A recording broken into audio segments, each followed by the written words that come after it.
Kinansel ako ang lahat.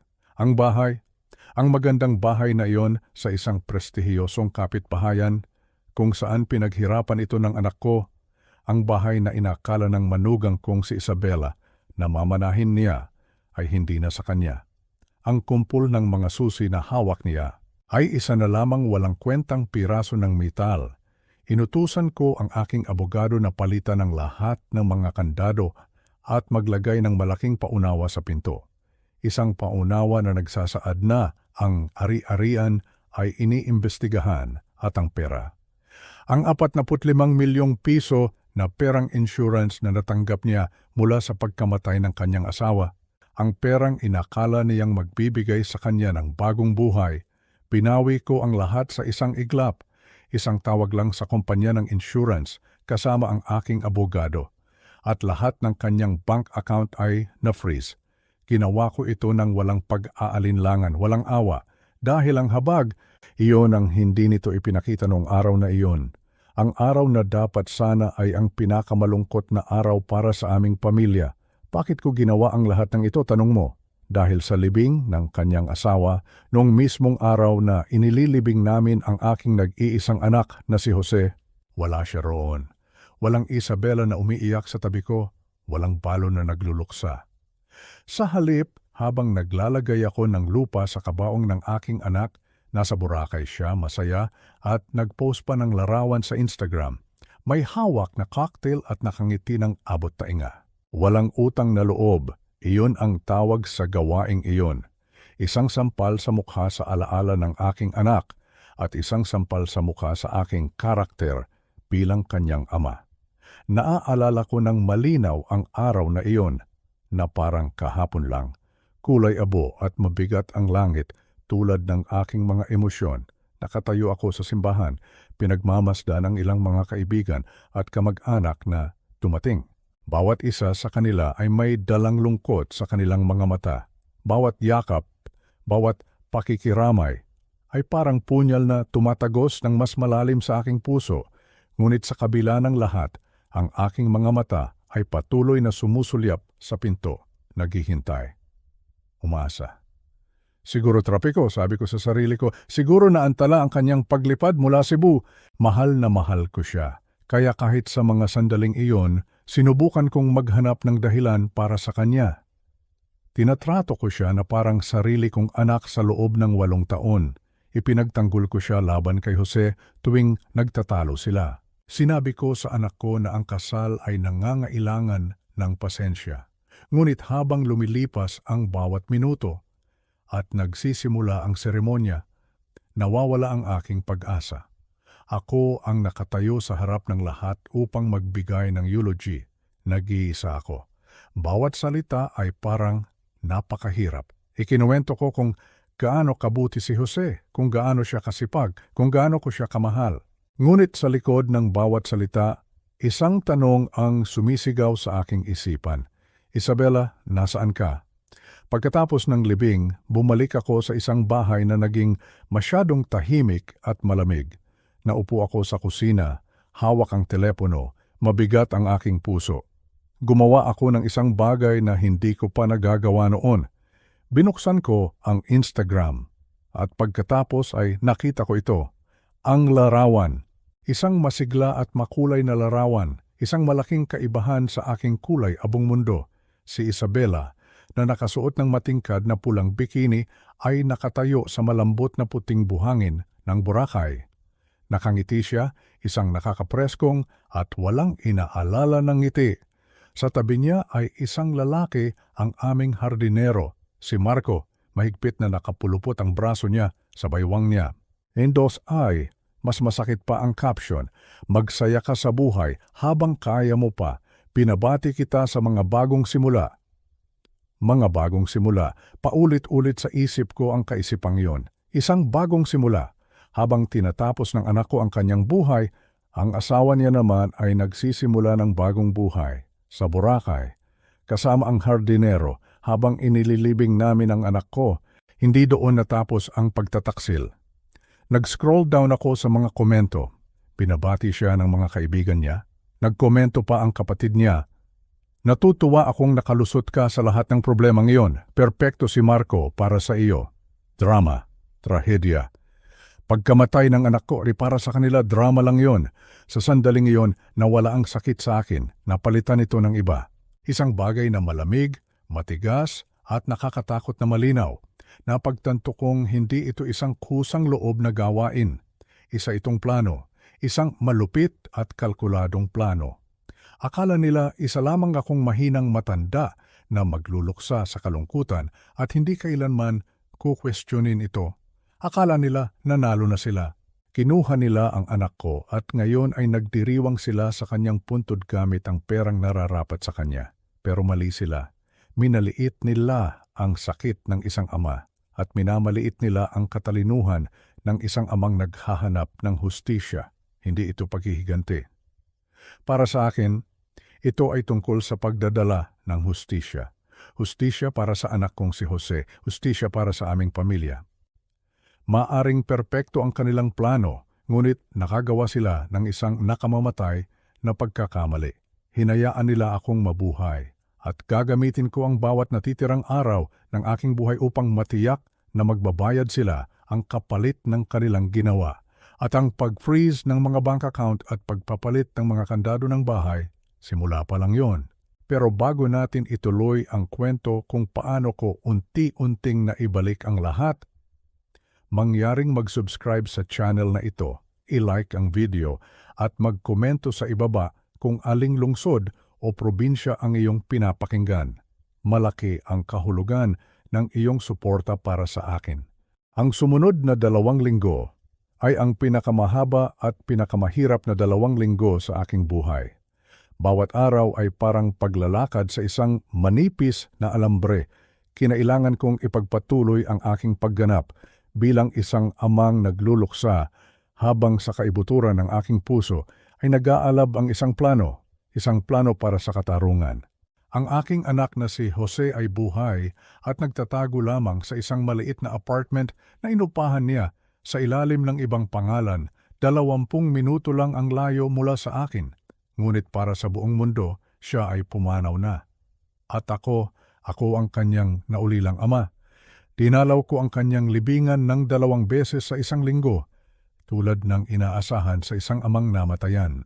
Nagdadala ako ng mga bulaklak, tumatayo roon ng sapat na katagalan, at minsan ay kinakausap ko pa ang lapida kapag may ibang mga bisita sa paligid. Napakasakit gawin. Isang malaking kalapastanganan ang pag-arte ng pighati sa harap ng isang walang laman na kabaong, ngunit kailangan itong gawin. Kailangan kong maging kapanipaniwala. Maraming mga kapitbahay at kaibigan ang lumalapit sa akin, nag-aalok ng kanilang pakikiramay at nagtatanong tungkol sa kalagayan ni Isabela. Isang malaking trahedya, sabi ni Aling Susan, ang aming kapitbahay. Kawawa naman si Isabela, ang bata pa para mabalo. Kumusta na kaya siya? Hindi ko na siya nakikita. Sumasagot ako na may pinipilit ng ngiti at ang mga kasinungalingan ay lumalabas sa aking bibig ng mas madali kaysa sa inaasahan ko. Nagpapalipas muna siya ng panahon sa kanyang pamilya sa Cebu, sabi ko. Masyadong mabigat para sa kanya ang lahat ng nangyari. Ang hindi nila alam ay halos araw-araw kong sinusubaybayan ang social media ni Isabela. Ang mga litrato mula sa Boracay ay tuloy-tuloy. Mga hapunan sa tabing dagat, mga inuman habang papalubog ang araw, mga spa treatment, at walang katapusang pamimili. Si Marco ay laging kasama sa mga litrato. Minsan ay nakaakbay sa kanya, minsan ay hinahalikan siya sa pisngi. Ang mga komento mula sa kanyang mga kaibigan ay nagbago na mula sa pakikiramay sa kanyang pagkawala hanggang sa pagdiriwang sa kanyang healing journey. Ang kanyang kapatid na babae ay nagpost pa, "Proud ako sa iyo sa pagpili mo ng kaligayahan. Tiyak na iyan din ang gugustuhin ni Jose para sa iyo." Ang komentong iyon ay nagparamdam sa akin na gusto kong ibato ang aking telepono sa pader. Habang ako ay nagpapanggap, si Jose naman ay abala sa kanyang apartment. Walang tigil siyang nagbibigay ng impormasyon sa mga investigador ng insurance. Ipinapadala sa kanila ang mga ebidensya ng relasyon ni Isabela kay Marco, ang mga kahina-hinalang transaksyon sa bangko, at ang pinakamatibay na ebidensya sa lahat, ang kanyang mga social media post na nagpapakita ng kanyang pagdiriwang sa Boracay ilang araw lamang matapos ang libing ng kanyang asawa. Sabi ng mga investigador, ito na raw ang isa sa pinakamalinaw na kaso ng insurance fraud na nakita nila. Sabi sa akin ni Jose sa isa sa aming mga lihim na pagkikita sa isang maliit na kainan sa labas ng bayan. Mas malusog na siya ngayon, medyo tumaba na at nawala na ang hitsura niyang laging pagod at takot.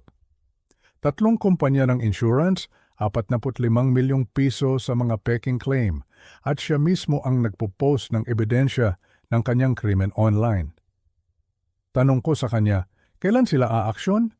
Ngayon na mismo, Itay, sagot niya habang hinahalo ang kanyang kape.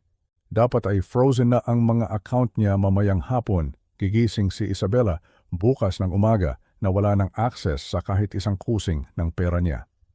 Tinansya ni Jose na nakagastos na si Isabela ng halos 2 milyong piso sa Boracay. Kapag hindi na niya mabayaran ang kanyang hotel, doon niya mararamdaman ang tunay na realidad. Paano kung manatili na lang siya sa ibang bansa at magtago? Tanong ko. Hindi niya kaya, sabi ni Jose. Walang ganoong kalaking pera si Marco. At kung wala ang insurance money, wala na siyang maasahan. Ang mga credit card niya ay konektado sa mga account na malapit nang ma-freeze. Wala siyang pagpipilian kundi bumalik dito at harapin ang mga kahihinatnan. Tama si Jose. Kinaumagahan ng Huwebes, nagsimulang mag-ring ng walang tigil ang aking telepono. Ang numero ni Isabela, hinayaan ko itong lahat na mapunta sa voicemail. Pagsapit ng gabi, mayroon na akong 12 mensahe, bawat isa ay mas desperado kaysa sa nauna. Ang mga unang mensahe ay puno ng pagkalito. Tito, may problema po sa mga bank account ko.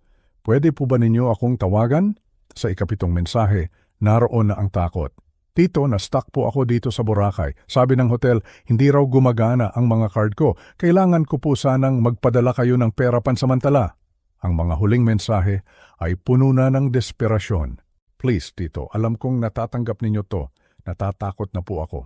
May nangyayari na hindi ko maintindihan. Sabi nila, hindi raw ako makaalis hanggat hindi ko nababayaran ang bills ko. Tulungan ninyo po ako? Pinakinggan naming dalawa ni Jose ang bawat mensahe. Nakatingin lang siya.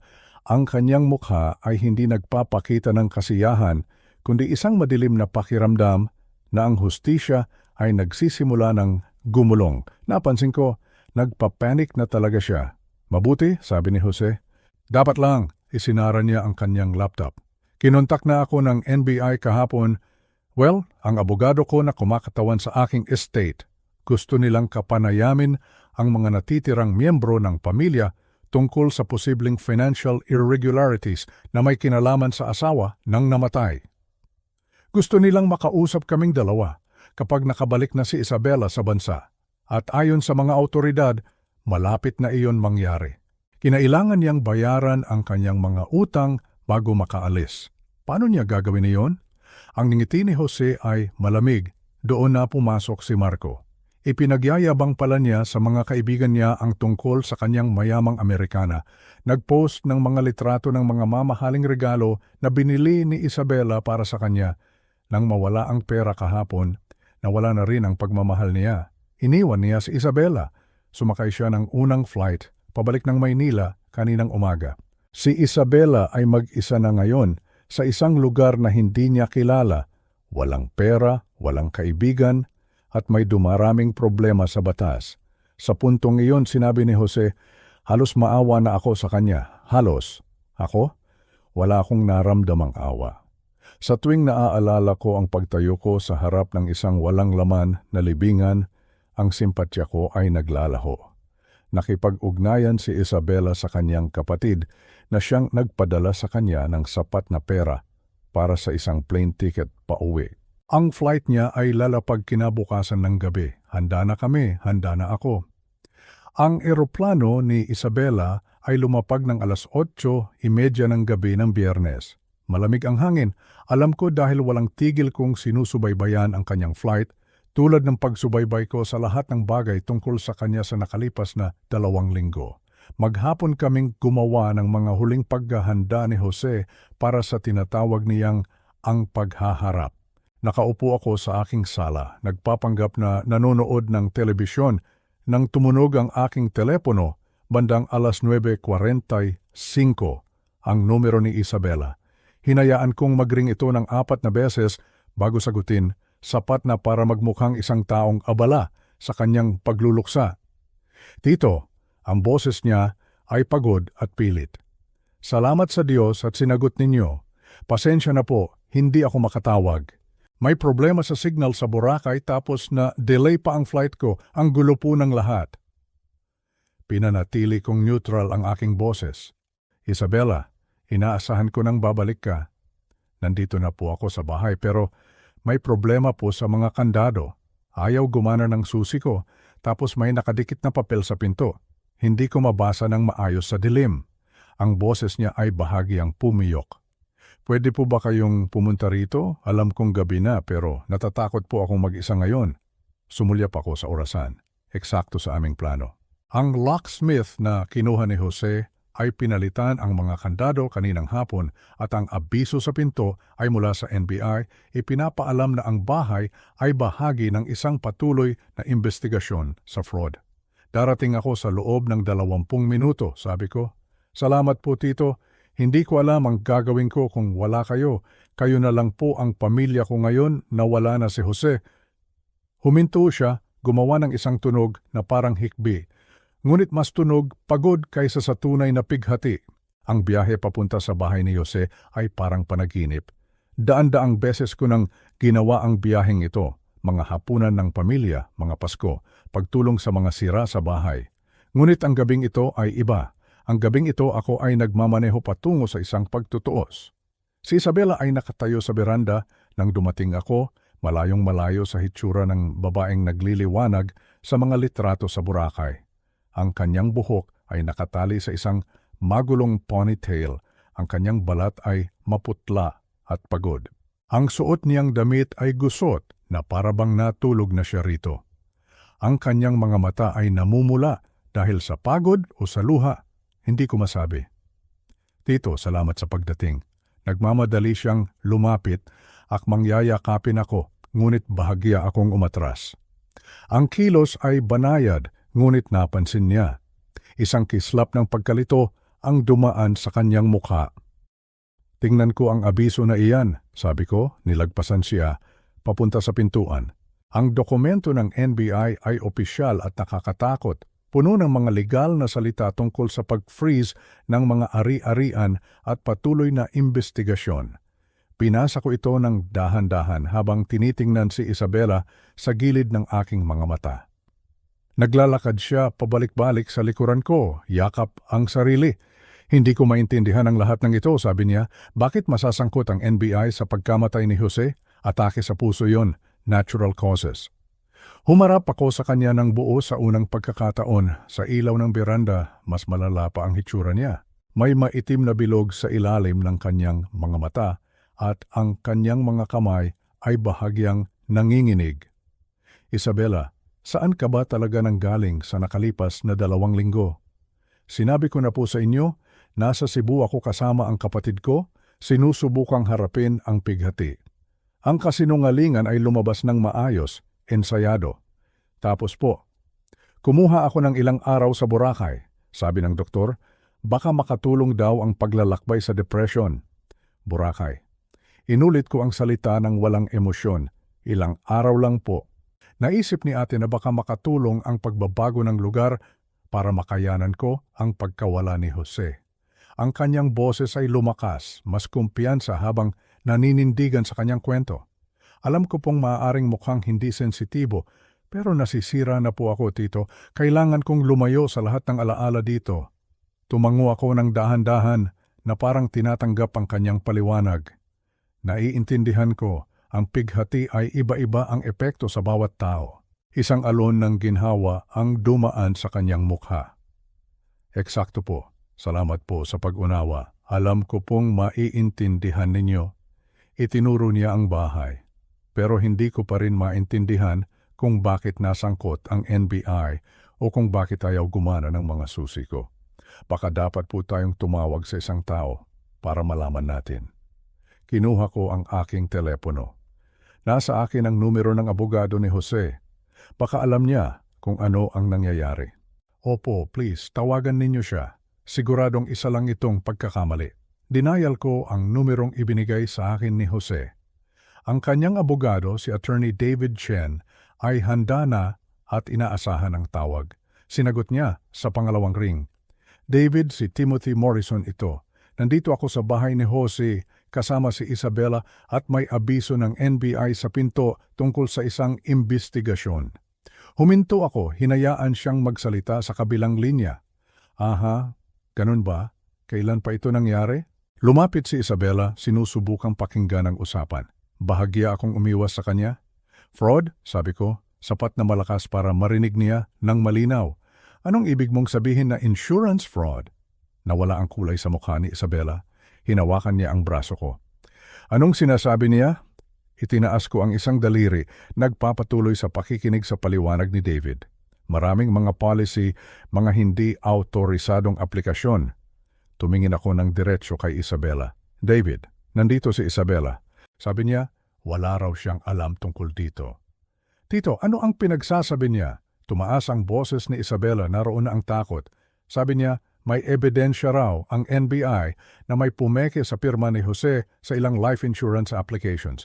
Malalaking policy na kinuha raw ni Jose nang walang sinasabi kaninuman. Pinanood ko ng mabuti ang kanyang mukha. Iniisip nila na baka konektado ito sa pagkamatay niya. Imposible yan. Namatay si Jose sa atake sa puso, kinumpirma iyon ng mga doktor. Nagpatuloy ako sa pakikipag-usap kay David. Financial irregularities? Anong klaseng irregularities? Isa pang paghinto. Mga money transfer sa mga hindi autorisadong tao, mga kahina-hinalang gastusin. Ang mga kamay ni Isabela ay kitang-kita ng nanginginig. Tito, sabihin ninyo sa kanya na pagkakamali lang ang lahat ng ito. Wala akong alam sa mga insurance policy or financial irregularities na yan. Gusto ni David na malaman kung maipapaliwanag mo kung nasaan ka sa nakalipas na 2 linggo. Sabi ko sa kanya, ang NBI raw ay may mga tanong tungkol sa malalaking transaksyon ng pera na nangyari pagkatapos mismo ng pagkamatay ni Jose. Nagluluksa ako, kasama ko ang kapatid ko. Ngunit ang kanyang boses ay walang paninindigan. Sabi niya, may mga tanong din daw sila tungkol sa mga social media post, mga litratong nakapost mula sa, saan nga ulit yon? Boracay? Hinayaan kong lumutang ang salitang iyon sa hangin sa pagitan namin. Ang mukha ni Isabela ay namutla ng husto. Umatras siya ng isang hakbang. Paano? Paano nila nalaman ang tungkol sa Boracay? Ang pag-amin ay lumabas bago pa niya ito mapigilan. Tinapos ko ang peking tawag kay David at ibinulsa ang aking telepono. So, nasa Boracay ka nga, hindi sa Cebu kasama ang kapatid mo. Mama, ipapaliwanag ko po yan. Pagkatapos ng Cebu, kailangan ko pa ng mas maraming oras para maghilom. Iminungkahi ni ate na baka terapeutiko ang Boracay. Ngunit siya ay nalulunod na ngayon, ang kanyang kwento ay gumuho. Terapeutiko. Inulit ko ang salita sa parehong paraan ng pagkakasabi ko sa Boracay kanina. Naging terapeutiko rin ba si Marco? Ang kanyang bibig ay bumukas at nagsara na parang isang isdang humihingal. Paano ninyo nalaman ang tungkol kay Marco? Ipinakita sa akin ng NBI ang mga litrato, Isabela. Mga litrato mo sa Boracay kasama ang ibang lalaki. Mga litratong nakapost sa social media habang ako ay nakatayo sa tabi ng libingan ng aking anak, naghahagis ng lupa sa kanyang kabaong. Ang aking boses ay tumigas, nanlamig. Mga litrato mo na nagdiriwang kasama ang iyong kalaguyo, gamit ang pera mula sa life insurance ni Jose. Nagsimulang dumaloy ang luha sa kanyang mga pisngi, ngunit mas mukha itong luha ng takot kaysa sa tunay na pagsisisi. Tito, hindi ninyo naiintindihan. Mahal ko si Jose pero komplikado ang aming pagsasama. Malayo siya, laging balisa. Si Marco ay isang kaibigan lang na tumulong sa akin sa isang mahirap na panahon. Isang kaibigan na kinakasama mo sa loob ng 8 buwan habang kasal ka pa sa anak ko. Paano ninyo? Huminto siya. Napagtantong lalo lang niyang pinalalala ang lahat. Tingnan ninyo, nagkamali ako pero patay na si Jose at wala nang makakapagbago niyan. Hindi ba pwedeng magpatuloy na lang tayo bilang pamilya? Tinitigan ko ang babaeng ito na tinanggap ko sa aming pamilya 8 taon na ang nakalipas. Ang babaeng ito na ipinagtanggol ko kay Jose. Ang babaeng ito na umiyak sa aking mga bisig sa aking kusina 4 na araw lamang matapos mamatay ang aking anak. Tama ka sa isang bagay, Isabela. Walang makakapagbago sa nakaraan. Walang makakapagbago sa katotohanang hinayaan mo akong ilibing ang aking anak nang mag-isa habang ikaw ay nagpapakasaya kasama ang iyong boyfriend sa Boracay. Tumalikod ako patungo sa aking sasakyan. Makikipag-ugnayan sa iyo ang NBI. Iminumungkahi kong kumuha ka ng magaling na abogado. Tito, sandali, pakiusap, tulungan ninyo ako. Wala na akong ibang malalapitan. Huminto ako at lumingon sa kanya sa huling pagkakataon. Dapat inisip mo yan bago ka nagpasya na pagkakitaan ang pagkamatay ni Jose. Nagmaneho ako palayo. Iniwan siyang nakatayong mag-isa sa beranda ng bahay na hindi na niya mapasok. Sa aking rearview mirror, nakita ko siyang bumagsak sa mga hagdan. Ang kanyang ulo ay nasa kanyang mga kamay. Ngunit hindi pa ako tapos. Hindi pa kami tapos ni Jose. Ang FBI ay inaresto si Isabela ng alas 6:30 ng Sabado ng umaga sa isang mumurahing motel kung saan siya nagpalipas ng gabi. Wala ako roon para masaksihan ito, ngunit may contact si Jose sa NBI na tumawag sa kanya para magbigay ng update. Sinubukan daw niyang tumakbo nang kumatok sila sa kanyang pinto, ngunit wala siyang mapupuntahan sa isang motel room na may iisang labasanan. Nagkita kami ni Jose sa parehong kainan kung saan namin binalak ang lahat ng ito. Iba ang itsura niya ngayong umaga, mas gumaan na para bang isang malaking pabigat ang natanggal sa kanyang mga balikat. Kinargahan na siya ng insurance fraud, conspiracy to commit fraud, at money laundering, sabi niya sa akin habang umiinom kami ng kape. Ang piyansa ay itinakda sa 20 milyong piso. Tanong ko, kaya ba niyang magpiyansa? Saan siya kukuha ng pera? Frozen ang mga account niya, ubos na ang limit ng mga credit card niya dahil sa Boracay. At si Marco ay naglaho na parang bula nang matuyo ang kanyang pondo. Baka subukang tumulong ng kapatid niya pero wala silang ganoong kalaking pera. Inisip ko si Isabela na nakaupo sa isang selda. Marahil ay suot pa rin ang gusot na damit na ibiniyahe niya. 2 linggo na ang nakalipas, baka naawa pa ako sa kanya. Ngayon wala akong maramdaman kundi isang malamig na kasiyahan na ang hustisya ay sa wakas ay gumugulong na. Kailan ka babalik mula sa mga patay? Tanong ko. Ngumiti si Jose, ang unang totoong ngiti na nakita ko mula sa kanya simula nang magsimula ang bangungot na ito. Mamayang hapon, Itay, inayos na ni Dr. Reyes ang lahat sa administrasyon ng ospital at sa pulisya. Ang opisyal na kwento ay nagkaroon ng pagkalito sa pagkakakilanlan ng pasyente na si Jose Morrison ay nasa koma pala at hindi patay at ngayon ay himalang nakarecover. Maniniwala ba sila doon? Hindi mahalaga kung maniwala sila o hindi. Ang mahalaga ay legal, itong dokumentado at suportado ng medical na paliwanag. May mga kasamahan si Dr. Reyes na manunumpa sa pagkalito at pumayag na ang mga abogado ng ospital na ituring itong isang medical error kaysa sa fraud. Lumapit si Jose. Ang maganda rito, kapag opisyal na akong buhay muli, lahat ng insurance claims ni Isabela ay automatikong mawawalang bisa. Kailangan niyang isauli ang bawat kusing na nakuha niya, kasama ang interes at mga multa, makukulong siya. Sa tingin ni Attorney Chen, haharap siya sa 10 hanggang 15 taon, lalo na kung hindi siya makikipagtulungan sa investigasyon. Tumigas ang mukha ni Jose.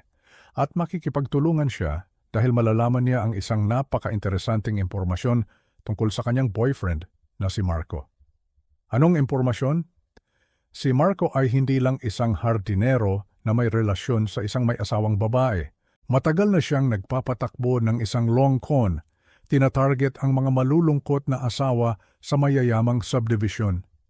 Si Isabela ang pangatlong babae na naakit niya at kinumbinsi na dayain ang life insurance ng kanilang asawa. 18 buwan na siyang sinusubaybayan ng NBI. Ang lawak ng katangahan ni Isabela ay nakakagulat.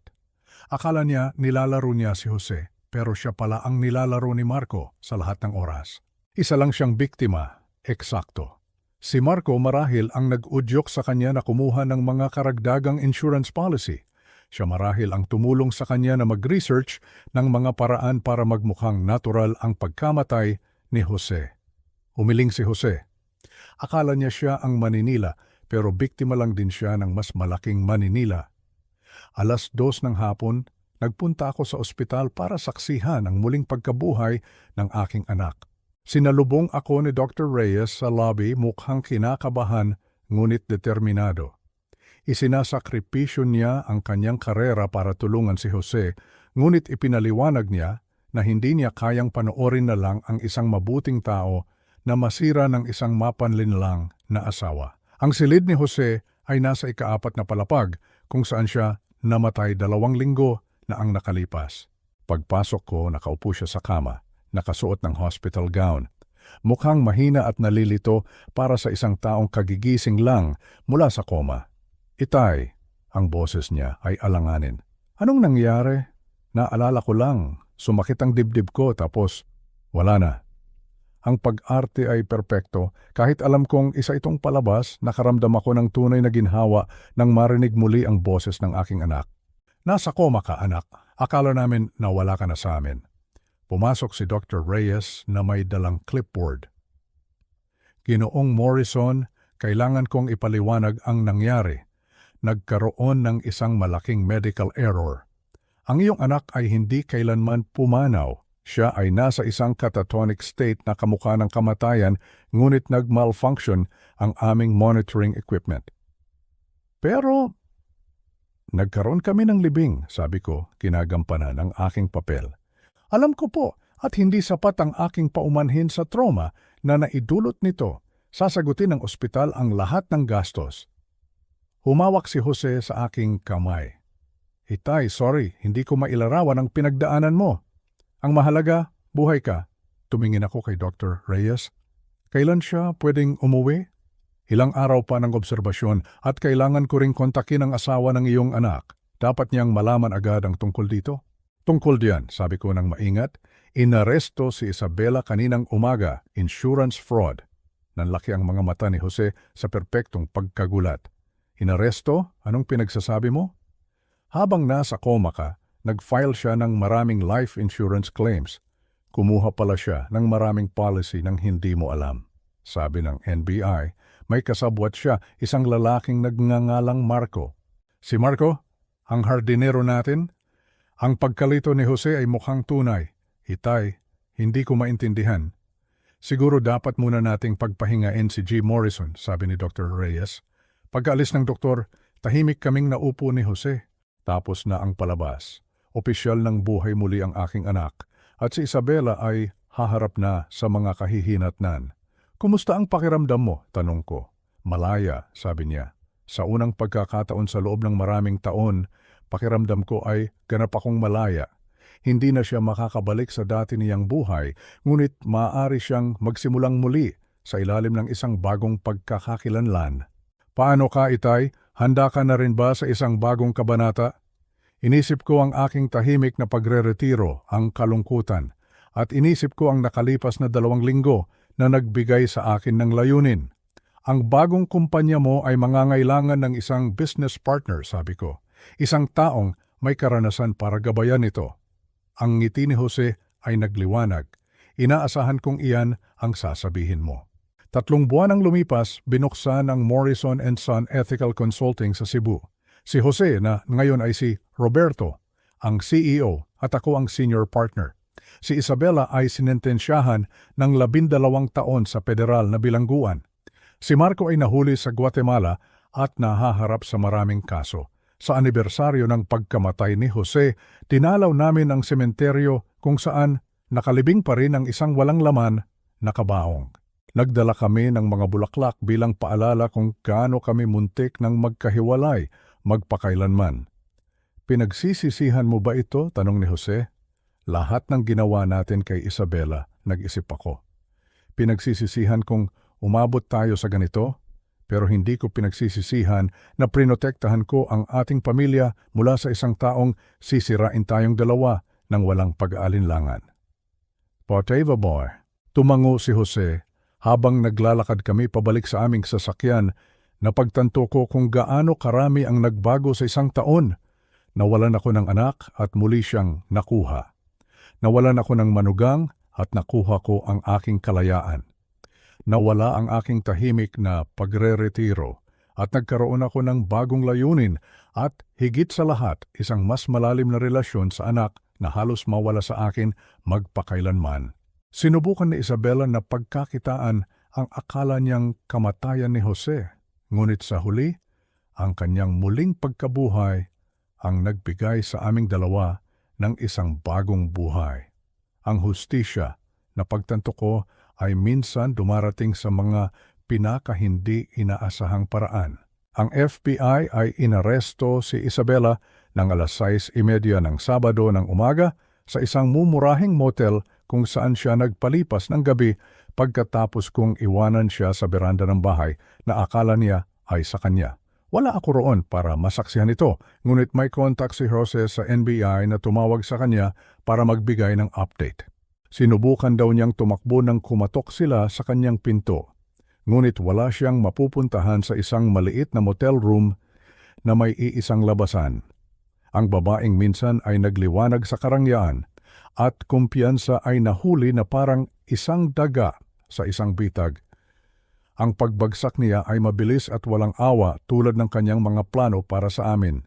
Nagkita kami ni Jose sa parehong maliit na kainan kung saan namin binalak ang lahat ng ito. Iba ang kanyang itsura ngayong umaga. Mas gumaan ang kanyang pakiramdam na para bang isang malaking pabigat na matagal na niyang pinapasan ay sa wakas ay natanggal na sa kanyang mga balikat. May bagong liwanag sa kanyang mga mata, isang liwanag na matagal ko nang hindi nakikita. Kinargahan na siya ng insurance fraud, conspiracy to commit fraud, at money laundering, sabi niya sa akin habang hinahalo ang kanyang kape na lumalamig na. Ang piyansa ay itinakda ng huwes sa 20 milyong piso, isang halagang imposible niyang makuha. Kaya ba niyang magpiyansa, tanong ko, kahit alam ko na ang sagot? Saan siya kukuha ng pera, Itay? Sagot niya na may bahagyang ngiti. Frozen ang lahat ng account niya. Ubos na ang limit ng mga credit card niya dahil sa kanyang magarbong bakasyon sa Boracay. At si Marco, ang kanyang dakilang pag-ibig, ay naglaho na parang bula sa sandaling natuyo ang kanyang pondo. Baka subukang tumulong ng kapatid niya pero wala silang ganoong kalaking pera. Inisip ko si Isabela na nakaupo sa isang malamig na selda. Marahil ay suot pa rin ang gusot na damit na ibinyahe niya mula sa kanyang huwad na paraiso. 2 linggo na ang nakalipas, baka naawa pa ako sa kanya. Ngunit ngayon, habang inaalala ko ang bawat kasinungalingan, ang bawat pag-arte, ang bawat patak ng peking luha na ipinakita niya sa akin, wala akong maramdaman kundi isang malamig na kasiyahan. Ang kasiyahan na ang hustisya, kahit na mabagal, ay sa wakas ay gumugulong na. Kailan ka babalik mula sa mga patay? Tanong ko, ang mga salita ay tila kakaiba sa aking bibig. Ngumiti si Jose at sa pagkakataong ito ang unang totoong ngiti na nakita ko mula sa kanya simula nang magsimula ang buong bangungot na ito. Isang ngiti na umabot sa kanyang mga mata. Mamayang hapon, Itay, inayos na ni Dr. Reyes ang lahat sa administrasyon ng ospital at sa pulisya. Ang opisyal na kwento ay nagkaroon ng isang malaking pagkalito sa pagkakakilanlan ng pasyente sa morgue. Na si Jose Morrison ay nasa isang malalim na koma pala at hindi kailanman pumanaw. At ngayon sa isang himala, siya ay nakarecover na. Maniniwala ba ang mga tao sa ganoong kwento? Nag-aalala kong tanong. Hindi mahalaga kung maniwala sila o hindi, Itay. Ang mahalaga ay legal itong dokumentado at suportado ng medikal na paliwanag. May mga kasamahan si Dr. Reyes na handang manumpa sa nangyaring pagkalito at pumayag na ang mga abogado ng ospital na ituring itong isang unfortunate medical error kaysa sa isang krimen ng fraud. Mas gugustuhin nilang bayaran ang danyos kaysa harapin ang isang malaking iskandalo. Lumapit si Jose, ang kanyang boses ay puno ng kumpiyansa. Ang tunay na ganda rito, Itay, ay kapag opisyal na akong buhay muli, lahat ng insurance claims ni Isabela ay automatikong mawawalang bisa. Sa mata ng batas, sinubukan niyang i-claim ang insurance ng isang taong buhay. Kailangan niyang isauli ang bawat kusing na nakuha niya kasama ang interes at mga mabibigat na multa. Siguradong makukulong siya. Tumigas ang kanyang mukha at nakita ko muli ang talas ng isip ng aking anak. At makikipagtulungan siya sa mga awtoridad dahil malalaman niya ang isang napaka-interesanteng impormasyon tungkol sa kanyang minamahal na si Marco. Anong impormasyon? Si Marco ay hindi lang isang simpleng hardinero na may relasyon sa isang may asawang babae, Itay. Matagal na siyang nagpapatakbo ng isang long con, tinatarget ang mga malulungkot at mayayamang asawa sa mga eksklusibong subdivision. Si Isabela ang pangatlo niyang biktima na naakit niya at kinumbinsi na dayain ang life insurance ng kanilang mga asawa. 18 buwan na siyang sinusubaybayan ng NBI. Napailing na lang ako. Ang lawak ng katangahan ni Isabela ay nakakagulat. Akala niya siya ang naglalaro kay Jose, ngunit sa buong panahon na iyon, siya pala ang nilalaro ni Marco. Isa lang siyang kasangkapan. Isang tangang biktima na nag-akalang siya ang maninila. 2:00 ng hapon, nagpunta ako sa ospital para saksihan ang muling pagkabuhay ng aking anak. Sinalubong ako ni Dr. Reyes sa lobby. Ang kanyang mukha ay pinaghalong kaba at determinasyon. Isinasakripisyo niya ang kanyang karera para tulungan si Jose, ngunit ipinaliwanag niya sa akin noon na hindi niya kayang panoorin na lang ang isang mabuting tao na masira ng isang mapanlinlang at ganid na asawa. Ang silid ni Jose ay nasa ika-4 na palapag, sa parehong palapag kung saan siya pumanaw 2 linggo na ang nakalipas. Pagpasok ko, nakaupo siya sa kama, nakasuot ng hospital gown, mukhang mahina at nalilito. Isang perpektong pagganap para sa isang taong kagigising lang mula sa isang malalim na koma. Itay, ang boses niya ay alanganin at mahina. Anong nangyari? Ang huli kong naaalala, sumakit ang dibdib ko tapos wala na. Ang pag-arte ay walang kapintasan. Kahit alam kong isa itong palabas, nakaramdam ako ng tunay na alon ng ginhawa nang marinig muli ang boses ng aking anak sa isang lugar na hindi lihim. Nasa koma ka, anak, sabi ko. Ang aking boses ay nanginginig sa emosyon na hindi ko na kailangang pikein. Akala namin na wala ka na sa amin. Pumasok si Dr. Reyes na may dalang clipboard at isang mukhang puno ng pag-aalala. Ginoong Morrison, kailangan kong ipaliwanag ang nangyari. Nagkaroon ng isang malaki at hindi kapani-paniwalang medical error. Ang iyong anak ay hindi kailanman pumanaw. Siya ay nasa isang catatonic state na halos kamukha ng kamatayan, ngunit nag-malfunction ang aming monitoring equipment at maraming staff ang nagkamali sa kanilang diagnosis. Pero nagkaroon kami ng libing, sabi ko, ginagampanan ng aking papel bilang isang naguguluhang ama. Alam ko po at hindi sapat ang aking paumanhin sa trauma na naidulot nito sa inyong pamilya. Sasagutin ng ospital ang lahat ng gastos at magsasagawa kami ng isang buong investigasyon. Humawak si Jose sa aking kamay, ang kanyang hawak ay mahina. Itay, patawad, hindi ko mailarawan ang pinagdaanan mo. Ang mahalaga, buhay ka, sagot ko. Tumingin ako kay Dr. Reyes, kailan siya pwedeng umuwi? Ilang araw pa ng obserbasyon para lang masigurado na walang epekto ang koma. At kailangan ko ring kontakin ang asawa ng iyong anak. Dapat niyang malaman agad ang tungkol sa kanyang paggaling. Tungkol dyan, Doc, sabi ko ng maingat, inaresto si Isabela kaninang umaga dahil sa insurance fraud. Nanlaki ang mga mata ni Jose sa isang perpektong pagganap ng pagkagulat. Inaresto? Anong pinagsasabi mo, Itay? Habang nasa koma ka, nag-file siya ng maraming life insurance claims. Kumuha pala siya ng maraming policy nang hindi mo alam. Sabi ng NBI, may kasabwat siya, isang lalaking nagngangalang Marco. Si Marco, ang hardinero natin? Ang pagkalito ni Jose ay mukhang ganap na tunay. Itay, hindi ko maintindihan ang lahat ng ito. Pagkaalis ng doktor, tahimik kaming naupo ni Jose sa loob ng ilang minuto. Tapos na ang palabas kahit sa ngayon, opisyal ng buhay muli ang aking anak at si Isabela ay haharap na sa mga kahihinatnan ng kanyang mga pagkakamali.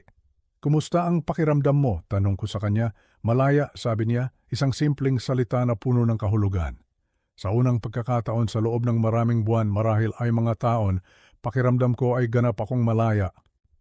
Hindi na siya makakabalik sa dati niyang buhay sa pagiging si Jose Morrison, ngunit maaari siyang magsimulang muli sa ilalim ng isang bagong pagkakakilanlan sa isang bagong lugar. Paano ka, Itay? Tanong niya sa akin. Handa ka na rin ba sa isang bagong kabanata? Inisip ko ang aking tahimik na pagre-retiro, ang kalungkutan sa isang malaking bahay na walang kasama. At inisip ko ang nakalipas na 2 linggo, ang pagtatrabaho kasama ang aking anak, ang paghahanap ng hustisya. Nagbigay ito sa akin ng isang layunin na matagal ko nang hindi naramdaman. Ang bagong consulting business mo ay mangangailangan ng isang business partner, sabi ko. Isang taong may karanasan at karunungan para gabayan ang isang bagong kumpanya. Ang ngiti ni Jose ay nagliwanag, mas maliwanag pa kaysa sa araw sa labas ng bintana ng ospital. Inaasahan kong iyan ang sasabihin mo, Itay. 3 buwan ang lumipas, binuksan namin ang Morrison & Son Ethical Consulting sa Cebu. Si Jose na ngayon ay kilala bilang Roberto Morrison, ang CEO, at ako ang kanyang senior partner. Kami ay espesyalista sa pagtulong sa mga kumpanya na harapin ang mga hamon sa etika at pag-iwas sa fraud, isang kadalubhasaan na natutunan namin sa pinakamahirap na paraan. Si Isabela ay sinentensyahan ng 12 taon sa federal na bilangguan matapos umamin sa kasong insurance fraud, conspiracy at money laundering. Si Marco ay nahuli sa Guatemala at na-extradite para harapin ang maraming kaso. Sa anibersaryo ng pagkamatay ni Jose, dinalaw namin ang sementeryo sa Maynila kung saan nakalibing pa rin ang isang walang laman na kabaong. Nagdala kami ng mga bulaklak, hindi dahil sa katatawanan, kundi bilang isang taimtim na paalala kung gaano kami muntik ng magkahiwalay magpakailanman. Pinagsisisihan mo ba ito? Tanong ni Jose habang nakatayo kami sa tabi ng lapida. Lahat ng ginawa natin kay Isabela, nag-isip ako ng malalim. Pinagsisisihan kong umabot tayo sa ganito. Pinagsisisihan kong ginawa niya ang mga pagpiling ginawa niya. Pero hindi ko kailanman pagsisisihan na prinotektahan ko ang ating pamilya mula sa isang taong sisirain tayong dalawa ng walang pag-aalinlangan. Tumango si Jose. Mayroon siyang lahat ng pagkakataon para maging tapat, para ayusin ang aming mga problema. Sa halip ni pinili niya ang panlilinlang at pagtataksil. Ang mga kahihinatnan ay sarili niyang gawa. Habang naglalakad kami pabalik sa aming sasakyan, napagtanto ko kung gaano karami ang nagbago sa loob lamang ng 1 taon. Nawalan ako ng anak at muli siyang nakuha. Nawalan ako ng manugang at nakuha ko ang aking kalayaan mula sa kanyang manipulasyon. Nawala ang aking tahimik na pagre-retiro at nagkaroon ako ng bagong layunin, isang bagong negosyo, at higit sa lahat, isang mas malalim na relasyon sa anak na halos mawala sa akin magpakailanman. Sinubukan ni Isabela na pagkakitaan ang akala niyang kamatayan ni Jose, ngunit sa huli, ang kanyang muling pagkabuhay ang nagbigay sa aming dalawa ng isang bagong buhay. Ang hustisya, na pagtanto ko, ay minsan dumarating sa mga pinakahindi inaasahang paraan. Ang sumunod na 2 linggo ay ang pinakamahaba at pinakamahirap na 2 linggo sa aking buong buhay.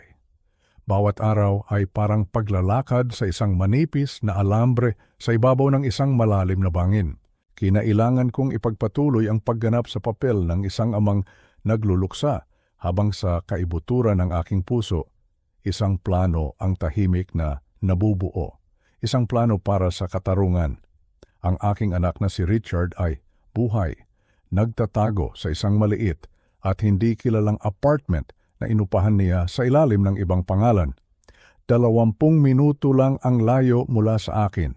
Ngunit para sa buong mundo, siya ay pumanaw na. At ako, Ako ang kanyang malungkot at nagdadalamhating ama. Dinalaw ko ang libingan ng aking anak ng 2 beses sa isang linggo, tulad ng inaasahan sa isang namatayang ama. Ang libingan, siyempre, ay walang laman, isang hungkag na espasyo sa lupa na naglalaman ng isang kabaong na puno lamang ng mga unan na may pabigat. Gayunpaman, nagdadala ako ng sariwang bulaklak sa bawat pagbisita, maingat na inaayos ang mga ito.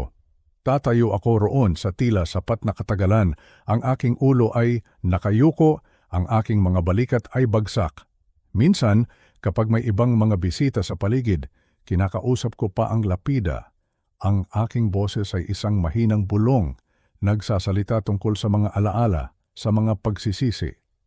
Napakasama sa pakiramdam. Isang kasuklam-suklam na pag-arte ng pighati sa harap ng isang walang laman na kahon, ngunit ito ay kailangan kong maging kapanipaniwala. Ilang mga kapitbahay at matatandang kaibigan ng pamilya ang lumapit sa akin sa mga pagbisitang ito. Ang kanilang mga mukha ay puno ng awa. Ibinibigay nila ang kanilang pakikiramay. Ang kanilang mga kamay ay marahang dumadampi sa aking braso. Isang malaking trahedya, sabi ni Ginang Henderson mula sa kabilang kalye sa isang pagbisita. Ang kanyang boses ay malumanay sa simpatya. Kawawa naman si Olivia, ang bata pa para mawala ng asawa. Maayos lang ba siya? Hindi ko na siya nakikita. Pipilitin kong ngumiti ng malungkot at ang mga kasinungalingan ay dumudulas mula sa aking dila. Mas makinis at mas madali kaysa sa inaasahan ko. Nagpapalipas muna siya ng panahon, sagot ko. Ang aking boses ay maingat na sinusukat. Nakatira muna siya sa kanyang pamilya sa Phoenix. Ang pighati ay napakabigat para sa kanya. Ang hindi ko sinabi kay Ginang Henderson ay halos gabi-gabi kong sinusubaybayan ang social media ni Olivia. Itinuro sa akin ng aking anak kung paano. Gabi-gabi, uupo ako sa dilim, ang liwanag mula sa aking telepono ang nag-iilaw sa aking mukha at pinapanood ko siya. Ang mga litrato mula sa Cancun ay tuloy-tuloy.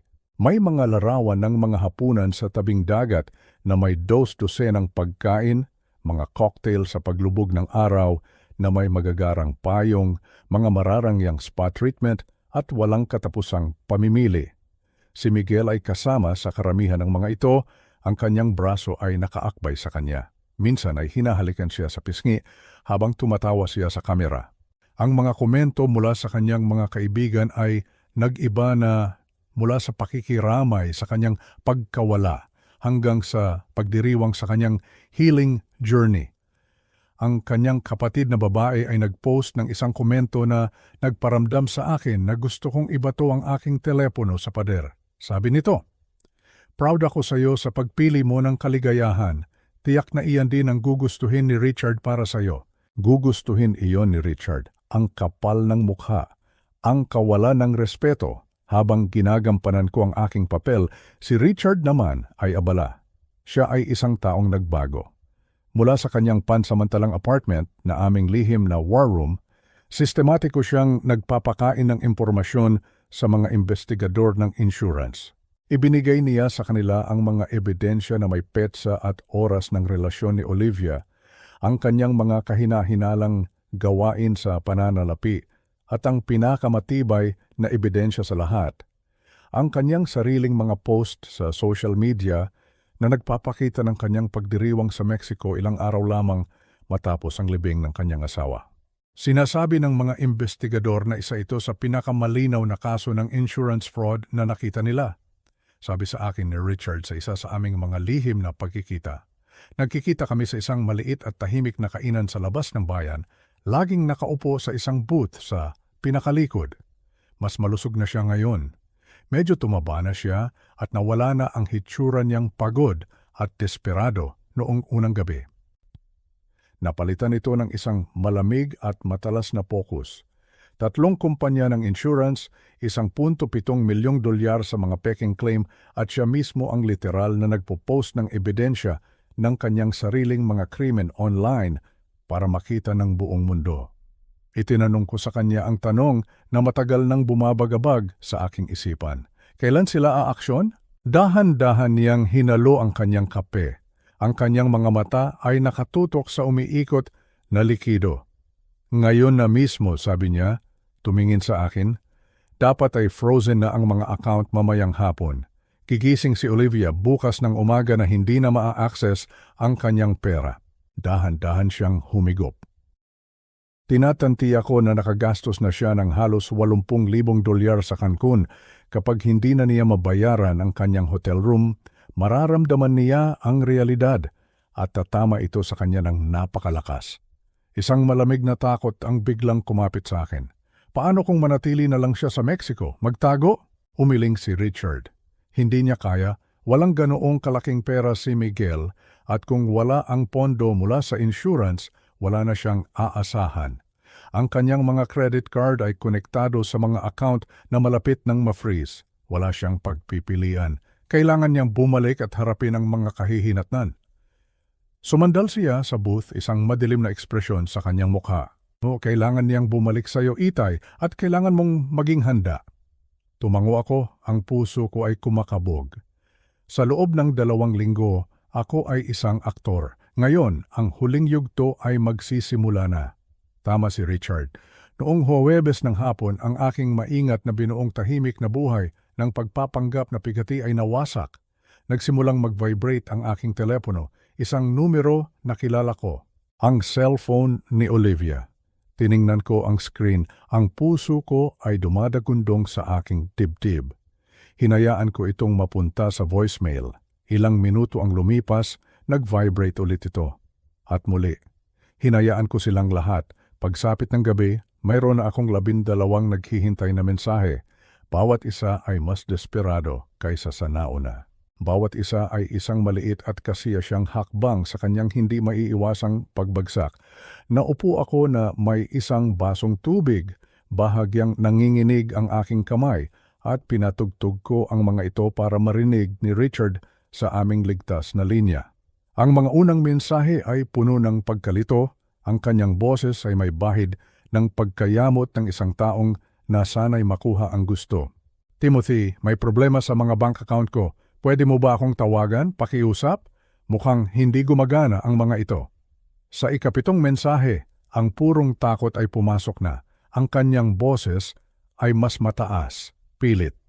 Timothy, na-stuck ako dito sa Mexico. Sabi ng hotel, hindi raw gumagana ang mga card ko. Gumagawa sila ng eksena. Kailangan mong padalhan ako ng pera hanggat hindi ko ito naaayos. Isa itong bangungot. Ang mga huling mensahe ay puno na ng desperasyon. Ang kanyang boses ay pumuputok at naririnig ko ang tunog ng pag-iyak. Pakiusap, Timothy, alam kong natatanggap mo ito. Natatakot ako. May nangyayari na hindi ko maintindihan. Sinasabi nila na hindi ako makaalis ng bansa hanggat hindi ko nababayaran ang aking mga bill. Hawak nila ang pasaporte ko. Pakiusap, tulungan mo ako. Pinatugtog ko ang bawat mensahe para kay Richard. Nakikinig siyang mabuti, ang kanyang ekspresyon ay hindi mabasa. Hindi ito kasiyahan, eksakto. Hindi isang masayang tingin. Ito ay mas katulad ng isang madilim na pakiramdam na ang hustisya ay sa wakas ay gumugulong na. Isang pakiramdam na ang mundo ay sa wakas ay itinutuwid ang isang malaking pagkakamali. Nagpapanik na talaga siya, sabi ko. Nahalata naman. Mabuti, sabi ni Richard, ang kanyang boses ay walang emosyon. Dapat lang. Isinara niya ang laptop kung saan niya sinusubaybayan ang mga balita tungkol sa mga investigasyon sa insurance fraud. Kinontak ako ng FBI kahapon. Kinontak nila ang aking abogado na nagsasabing kumakatawan sa aking estate. Gusto nilang kapanayamin ang mga natitirang miyembro ng pamilya tungkol sa posibleng financial irregularities na kinasasangkutan ng asawa ng namatay.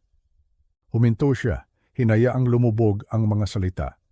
Gusto nilang kapanayamin ako at si Olivia kapag nakabalik na siya sa bansa.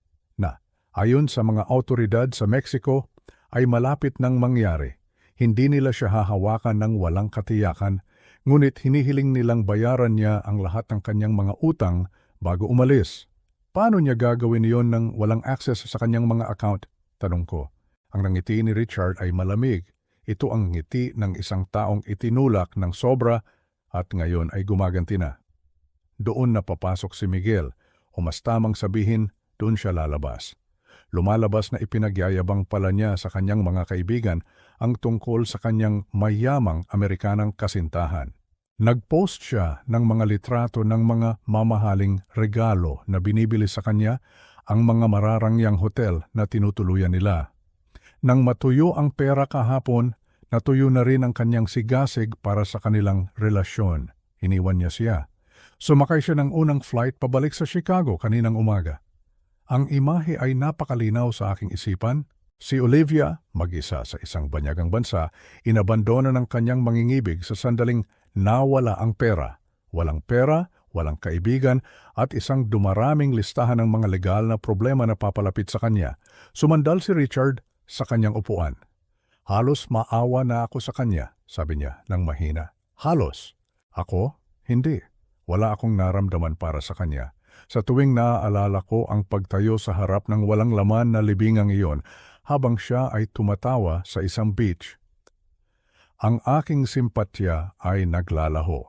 Nagawa niyang kontakin ang kanyang kapatid na babae na nagpadala sa kanya ng sapat na pera para sa isang ticket sa eroplano pauwi, isang one-way ticket pabalik sa realidad. Ang kanyang flight ay nakatakdang lumapag kinabukasan ng gabi. Siya ay babalik sa isang mundong malayong malayo sa iniwan niya. Handa ka na ba para dito, Itay? Tanong sa akin ni Richard. Ang kanyang boses ay seryoso. Tiningnan ko siya, ang aking anak na dumaan sa impyerno at bumalik, na hinarap ang kamatayan at pagtataksil at lumabas na mas malakas, mas matalino at mas determinado kaysa dati. Dahan-dahan akong tumango. Handa na ako mula pa nung nakita ko ang mga post sa Instagram na iyon na tumatawa siya sa beach habang dapat ay patay ka na. Tumigas ang aking boses. Pinahiya ka niya, anak, pero pinahiya niya rin ako. Hinayaan niya akong magluksa mag-isa habang siya ay nagdiriwang kasama ang kanyang kalaguyo, gamit ang perang ninakaw niya mula sa ating pamilya. Hindi iyon isang bagay na mapapatawad ko. Gagana ito, tiniyak niya sa akin. Ang kaso ng insurance fraud ay walang butas. Pwedeng umamin siya sa kasalanan o dumaan sa paglilitis, ngunit sa alidmang paraan, haharap siya sa seryosong panahon sa bilangguan. Ang perang ninakaw niya ay kailangang ibalik kasama ang mga multa. Ang kanyang reputasyon ay masisira. Huminto siya, tumingin sa labas ng bintana ng kanyang maliit na apartment sa ordinaryong kalye sa labas. Ngunit ang mga legal na kahihinatnan ay simula pa lang, Itay. Ang tunay na hustisya ay darating kapag napagtanto niyang alam na ng lahat ang kanyang ginawa, ang kanyang mga kaibigan, ang kanyang pamilya, ang ating mga kapitbahay, malalaman nilang lahat na hindi siya isang trahedyang balo, isa siyang manloloko, at bukas ng gabi, ikaw ang magpapakita sa kanya na tapos na ang laro. Ang eroplano ni Olivia ay lumapag ng 8:30 ng isang malamig na Biyernes ng gabi. Alam ko dahil masugid kong sinusubaybayan ang kanyang flight tulad ng pagsubaybay ko sa lahat ng bagay tungkol sa kanya sa nakalipas na 2 linggo.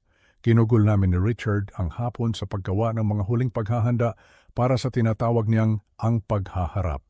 Nakaupo ako sa aking sala, nagpapanggap na nanonood ng telebisyon, nang sa wakas ay tumunog ang aking telepono ng 9:45. Ang numero ni Olivia ang lumitaw sa screen. Hinayaan kong mag-ring ito ng 4 na beses bago sagutin. Sapat na para magmukhang isang taong naliligaw sa kanyang pighati at nagulat sa tunog. Timothy. Ang kanyang boses ay pilit, pagod, isang anino ng kanyang dating kumpiyansa. Salamat sa Diyos at sumagot ka. Pasensya na hindi ako nakatawag. May mga problema sa serbisyo ng telepono sa Mexico at pagkatapos ay na-delay ang aking flight at naging napakasama ng lahat. Pinanatili kong neutral ang aking boses, walang anumang emosyon. Olivia, nagtataka ako kung kailan ka babalik. Nandito na ako sa bahay ngayon, sabi niya, at naririnig ko ang panginginig sa kanyang boses. Pero may mali sa mga kandado. Ayaw gumana ng susi ko at may nakadikit na abiso sa pinto. Hindi ko mabasa ng maayos sa dilim. Bahagyang pumiyok ang kanyang boses. Pwede ka bang pumunta rito? Alam kong gabi na pero natatakot akong mag-isa ngayon. Sumulyap ako sa orasan, eksakto sa schedule. Ang locksmith na kinuha ni Richard ay pinalitan ang mga kandado kaninang hapon at ang abiso sa pinto ay mula sa FBI na nagpapaalam kay Olivia na ang bahay ay bahagi ng isang patuloy na investigasyon sa fraud. Darating ako sa loob ng 20 minuto, sabi ko, "Oh, salamat Timothy. Hindi ko alam kung ano ang gagawin ko kung wala ka. Ikaw na lang ang natitirang pamilya ko ngayon na wala na si Richard." Huminto siya, gumawa ng isang tunog na maaaring isang hikbi. Ngunit mas tunog ito ng purong pagod. Ang pagmamaneho papunta sa bahay ni Richard ay parang surreal. Daan-daang beses ko nang ginawa ang biyaheng ito para sa mga hapunan ng pamilya, para sa mga piyesta opisyal, para sa pagtulong sa mga pag-aayos sa bahay. Ngunit kakaiba ang gabing ito. Ngayong gabi, nagmamaneho ako patungo sa isang pagtutuos na ilang linggo nang nabubuo. Nakatayo siya sa harap ng beranda nang dumating ako. Malayong malayo sa maningning at walang malay na babae mula sa mga litrato sa Cancun. Ang kanyang mamahaling damit ay gusot na parabang natulog na siya rito. Ang kanyang buhok ay nakatali sa isang magulong ponytail. Ang kanyang balat ay maputla at pagod. Ang kanyang mga mata ay namumula. Dahil ba sa pagod o sa luha, hindi ko masabi. "Timothy, salamat sa pagdating." Nagmamadali siyang lumapit sa akin, akmang yayakapin ako, ngunit bahagya akong umatras. Ang kilos ay banayad, ngunit napansin niya. Ang kanyang ekspresyon ay kumislap sa pagkalito. "Tingnan ko ang abiso na yan," sabi ko. Ang aking boses ay matatag, nilagpasan siya papunta sa harap ng pinto. Ang dokumento ng FBI ay opisyal at nakakatakot. Puno ng mga legal na salita tungkol sa pag-freeze ng mga ari-arian at patuloy na investigasyon. Binasa ko ito ng dahan-dahan, sinadya, habang pinagmamasdan si Olivia sa gilid ng aking mga mata. Naglalakad siya pabalik-balik sa likuran ko, yakap ang sarili laban sa lamig. "Hindi ko maintindihan ang lahat ng ito," sabi niya, tumataas ang kanyang boses. "Bakit masasangkot ang FBI sa pagkamatay ni Richard? Atake sa puso iyon. Natural causes." Humarap ako sa kanya ng buo sa unang pagkakataon. Sa matapang na ilaw ng ilaw sa beranda, mas malala pa ang itsura niya kaysa sa una kong inakala. "Olivia," tanong ko ng mahinahon, "saan ka ba talaga nanggaling sa nakalipas na 2 linggo?" Ang kasinungalingan ay lumabas ng maayos, sanay na sanay. "Sinabi ko na sayo, nasa Phoenix ako kasama ang kapatid ko. Hinaharap ang pighati, sinusubukang iproseso ang lahat at pagkatapos ay kumuha ako ng ilang araw sa Mexico. Sabi ng doktor, baka makatulong ang paglalakbay sa depression." Mexico. Inulit ko ang salita ng walang emosyon, hinayaan itong lumutang sa hangin sa pagitan namin. "Ilang araw lang," giit niya, medyo lumalakas ang kanyang boses habang naninirahan sa kanyang kwento. Naisip ni Sarah na baka makatulong ang pagbabago ng tanawin para makayanan ko ang pagkawala ni Richard. Alam kong maaaring mukhang hindi sensitibo, ngunit nasisira na ako, Timothy. Kailangan kong lumayo sa lahat ng mga alaala dito. Dahan-dahan akong tumango na parabang tinatanggap ko ang kanyang kaawa-awang paliwanag. Naiintindihan ko iyan. Ang pighati ay iba-iba ang epekto sa mga tao. Isang alon ng ginhawa ang bumalot sa kanyang mukha. "Eksakto, salamat sa pag-unawa. Alam kong maiintindihan mo." Itinuro niya ang nakakandadong pinto. "Pero hindi ko pa rin maintindihan kung bakit kasali ang FBI." Kinuha ko ang aking telepono. Nasa akin ang numero ng abogado ni Richard. Baka alam niya kung ano ang nangyayari. Dinayal ko ang numerong ibinigay sa akin ni Richard. Ang kanyang abogado, si David Chen, ay handa na sa aming plano at inaasahan ang tawag. Sumagot siya sa pangalawang ring. "David, si Timothy Morrison ito," simula ko. "Nandito ako sa bahay ni Richard kasama si Olivia at may abiso ng FBI sa pinto." Huminto ako, nakikinig sa peking usapan. "Oh ha." Nakikita ko, lumapit si Olivia, sinusubukang marinig. Bahagya akong umiwas sa kanya. "Fraud?" sabi ko, sapat na malakas para marinig niya ng malinaw. "Anong ibig mong sabihin, insurance fraud?" Nawala ang kulay sa mukha ni Olivia. Hinawakan niya ang aking braso. "Anong sinasabi niya?" Itinaas ko ang isang daliri, nagpapatuloy sa pakikinig. Maraming mga policy, hindi autorisadong mga aplikasyon. Tiningnan ko ng diretso si Olivia. Ang aking mga mata ay malamig na parang yelo. David, nandito si Olivia. Sabi niya, wala raw siyang alam tungkol dito. Timothy, ano ang pinagsasabi niya? Ang boses ni Olivia ay mataas sa takot. Sabi niya, may ebidensya raw ang FBI na may pumeke sa pirma ni Richard sa ilang life insurance applications. Malalaking policy na di umano'y kinuha ni Richard nang hindi nagsasabi kanino man. Pinanood kong gumuho ang kanyang mukha. Iniisip nila na baka konektado ito sa kanyang pagkamatay. Imposible yan, sigaw niya. Namatay si Richard sa atake sa puso. Nagpatuloy ako sa aking peking usapan. Financial irregularities? Anong klaseng irregularities? Isa pang paghinto. Mga paglilipat ng account, kahina-hinalang paggastos, tiningnan ko siya ulit. Gusto ni David na malaman kung maipapaliwanag mo ang iyong kinaroroonan. Ang FBI raw ay may mga tanong tungkol sa ilang social media posts. Mga litratong nakapost mula sa, saan nga ulit yon? Cancun? Ang kanyang mukha ay naging ganap na puti, matras siya ng isang hakbang, bahagyang natisod. Paano nila nalaman ang tungkol sa Cancun? Ang pag-amin ay lumabas bago pa niya ito mapigilan. Tinapos ko ang peking tawag at ibinulsa ang aking telepono. So, nasa Cancun ka, hindi sa Phoenix. Ako, may papaliwanag ko, yan. Nauutal niyang sabi, ngunit ang kanyang kwento ay gumuhuna. Naging terapeutiko rin ba si Miguel? Tanong ko, ang aking boses ay tumutulo sa paghamak. Ang kanyang bibig ay bumukas at nagsara na parang isang isdang humihingal. Paano mo nalaman ang tungkol kay Miguel? Ipinakita sa akin ng FBI ang mga litrato, Olivia. Mga litrato mo sa Cancun kasama ang ibang lalaki. Mga litratong nakapost habang ako ay nakatayo sa tabi ng libingan ng aking anak na naghahagis ng lupa sa kanyang kabaong. Tumigas at nanlamig ang aking boses sa bawat salita. Mga litrato mo na nagdiriwang kasama ang iyong kalaguyo gamit ang perang mula sa life insurance ni Richard. Nagsimulang dumaloy ang luha sa kanyang mga pisngi, ngunit ito ay luha ng takot, hindi ng pagsisisi. Timothy, hindi mo naiintindihan. Mahal ko si Richard pero ang aming pagsasama ay komplikado. Isang kaibigan na kinakasama mo sa loob ng 8 buwan habang kasal ka pa sa aking anak? Tinitigan niya ako talunan. Tingnan mo, nagkamali ako pero patay na si Richard. Hindi ba pwedeng magpatuloy na lang tayo?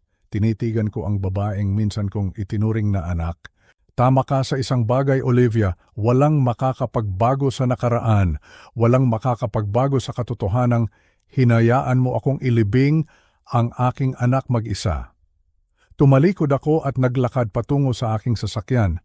Makikipag-ugnayan sa iyo ang FBI. Iminumungkahi kong kumuha ka ng magaling na abogado. Timothy, sandali. Pakiusap, sigaw niya. Ang kanyang boses ay desperado. Kailangan mo akong tulungan. Huminto ako at lumingon sa kanya sa huling pagkakataon, isang kaawa-awang figura na mag-isa sa biranda ng isang bahay na hindi na niya mapasok. Dapat inisip mo, yan, sabi ko. Ang aking boses ay walang anumang awa bago ka nagpasya na pagkakitaan ang pagkamatay ng aking anak. Inaresto ng FBI si Olivia ng 6:30 ng Sabado ng umaga sa Budget Inn, kung saan siya nagpalipas ng gabi. Wala ako roon para masaksihan ito, ngunit may contact si Richard sa bureau na tumawag sa kanya para magbigay ng update. Sinubukan daw niyang tumakbo nang kumatok sila sa kanyang pinto, ngunit wala siyang mapupuntahan sa isang motel room na may iisang labasan. Nagkita kami ni Richard sa parehong kainan kung saan namin binalak ang sandaling ito sa loob ng 2 linggo. Iba ang itsura niya ngayong umaga, mas gumaan, na para bang isang pisikal na bigatang natanggal sa kanyang mga balikat. Kinargahan na siya ng insurance fraud, conspiracy to commit fraud, at money laundering, sabi niya sa akin habang umiinom kami ng kape na lumamig na. Ang piyansa ay itinakda sa $500,000. Kaya ba niyang magpiyansa? Tanong ko. Saan siya kukuha ng pera, Waway? Sagot ni Richard. Naka-freeze ang kanyang mga account. Naubos na ang limit ng kanyang mga credit card. At si Miguel ay naglaho sa sandaling natuyo ang kanyang pondo. Baka subukang tumulong ng kapatid niya, ngunit wala siyang ganoong kalaking pera. Inisip ko si Olivia na nakaupo sa isang selda ng bilangguan, marahil ay suot pa rin ang gusot na damit na ibiniyahin niya. Ngayon wala akong maramdaman kundi isang malamig na kasiyahan na ang hustisya ay sa wakas ay gumugulong na. Kailan ka babalik mula sa mga patay? Tanong ko sa kanya. Ngumiti si Richard, ang unang tunay at masayang ngiti na nakita ko mula sa kanya simula nang magsimula ang buong bangungot na ito. Mamayang hapon, inayos na ni Dr. Peterson ang lahat sa administrasyon ng ospital at sa pulisya. Ang opisyal na kwento ay nagkaroon ng pagkalito sa pagkakakilanlan ng pasyente na si Richard Morrison ay nasa isang malalim na koma sa halip na patay at ngayon ay himalang nakarecover na. Maniniwala ba ang sino man doon? Hindi mahalaga kung maniwala sila o hindi, paliwanag ni Richard. Ang mahalaga ay legal itong dokumentado at suportado ng medikal na paliwanag. May mga kasamahan si Dr. Peterson na manunumpa sa pagkalito at pumayag na ang mga abogado ng ospital na ituring itong isang medical error sa halip na fraud. Mas gugustuhin nilang magbayad ng settlement kaysa harapin ang iskandalo. Lumapit siya, ang kanyang mga mata ay nagniningning sa kinang ng kanyang plano. Ang ganda rito ay kapag opisyal na akong buhay muli, lahat ng insurance claims ni Olivia ay automatikong mawawalang bisa. Sa mata ng batas, sinubukan niyang dayain ang mga kumpanya ng insurance para sa isang taong hindi naman patay. Makukulong siya ng matagal. 2:00 ng hapon, nagmaneho ako papunta sa ospital para saksihan ang muling pagkabuhay ng aking anak. Sinalubong ako ni Dr. Peterson sa lobby, mukhang kinakabahan ngunit determinado. Isinasakripisyo niya ang kanyang karera para tulungan si Richard, ngunit ipinaliwanag niya na hindi niya kayang panoorin na lang ang isang mabuting tao na masira ng isang maninilang asawa.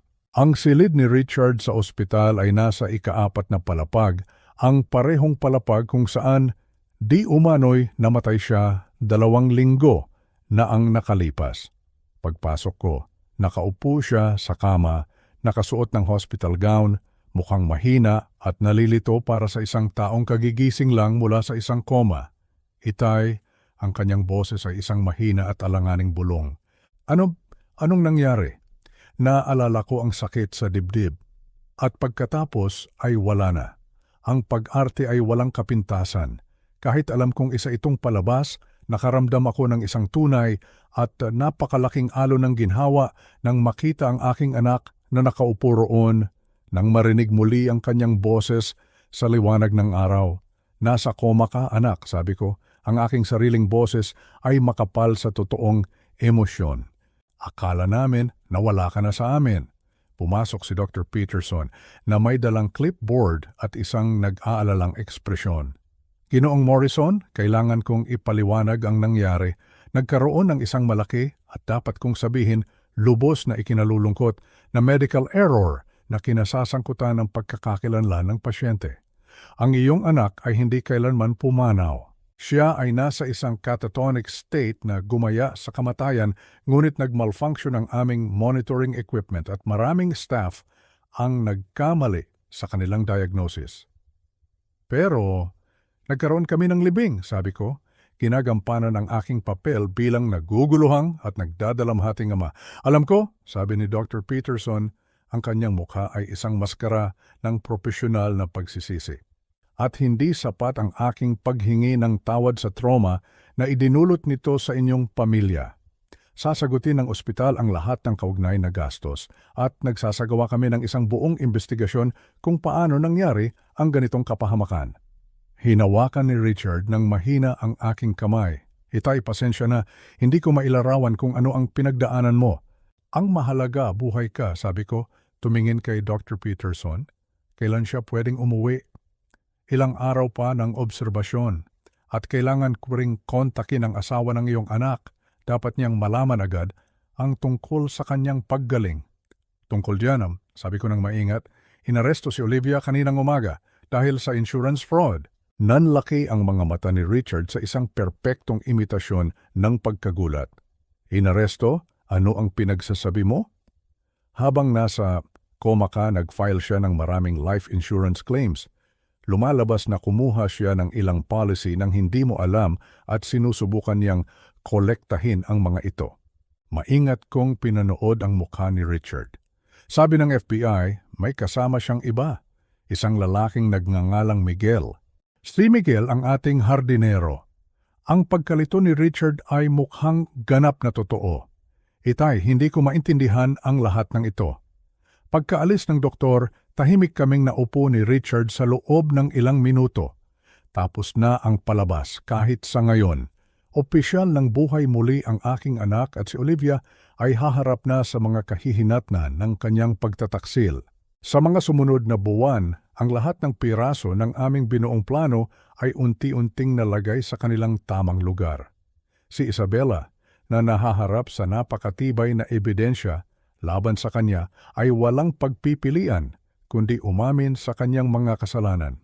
Inamin niya ang insurance fraud, ang pagsasabwatan, ang lahat.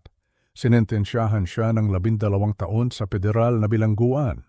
Isang mahabang panahon para pag-isipan ang kanyang mga pagkakamali, para pagsisihan ang kanyang kasakiman. Ang kanyang kalaguyo na si Marco ay hindi nakatakas sa batas. Nahuli siya sa Guatemala makalipas ang ilang buwan at agad na ipinabalik sa bansa para harapin ang mas mabibigat na kaso. Lumabas na si Isabela ay isa lamang sa marami niyang biktima sa isang malawak na criminal enterprise. Ang hustisya ay natagpuan silang dalawa at kami naman, ang aking anak at ako, ay natagpuan din namin ang aming sariling uri ng hustisya, ang hustisya na mabuhay ng payapa. Umalis kami sa aming dating buhay. Masyado ng maraming alaala, masyado ng maraming sakit. Nagpasya kaming magsimula muli sa isang lugar na bago. Isang lugar kung saan walang nakakakilala sa amin bilang pamilyang tumaan sa isang malaking iskandalo. Lumipat kami sa Cebu kung saan ang hangin ay mas sariwa at ang tanawin ay mas maliwanag. Si Richard ay hindi na si Richard Morrison, ang negosyanteng di umano'y namatay at muling nabuhay. Siya na ngayon si Roberto, isang bagong pangalan para sa isang bagong buhay. At magkasama kaming nagtayo ng isang maliit na consulting firm, Morrison & Son. Ang aming espesyalidad, pagtulong sa ibang mga kumpanya na maiwasan ang fraud at manatili sa tamang landas. Ginamit namin ang aming masakit na karanasan para makagawa ng kabutihan. Isang taon matapos ang araw na dapat ay kamatayan ni Richard, bumisita kami sa sementeryo sa Maynila. Ang lapida na may pangalan niya ay nandoon pa rin, isang tahimik na paalala ng bangungot na aming pinagdaanan. Nagdala kami ng mga bulaklak at tumayo kami roon ng magkatabi. Hindi para pagtawanan ang nakaraan, kundi para magbigay galang sa buhay na halos mawala sa amin. Pinagsisisihan mo ba ito, Itay? Tanong ni Roberto sa akin. Tiningnan ko ang pangalan na nakaukit sa bato. Pinagsisisihan kong umabot tayo sa ganito, sagot ko, pero hindi ko kailanman pagsisisihan na ipinaglaban ko ang aking anak. Tumango siya. Habang naglalakad kami palayo sa ilalim ng mainit na sikat ng araw, napagtanto ko kung gaano karami ang nagbago. Nawalan ako ng anak at muli siyang nakuha. Nawalan ako ng manugang at nakuha ko ang aking kalayaan. Nawala ang aking tahimik na pagre-retiro at nagkaroon ako ng bagong layunin. At higit sa lahat, isang mas malalim at mas matibay na relasyon sa aking anak. Sinubukan ni Isabela na pagkakitaan ang isang trahedya. Ngunit sa huli, ang muling pagkabuhay ng aking anak ang nagbigay sa aming dalawa ng isang bagong buhay.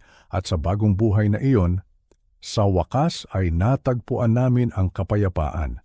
Sana po ay nagustuhan ninyo ang aming kwento. Fue chese kung ko matasta mangyaring mag-subscribe sa aming channel, ilike ang video na ito at mag-iwan ng komento sa ibaba. Maraming salamat sa inyong pakikinig.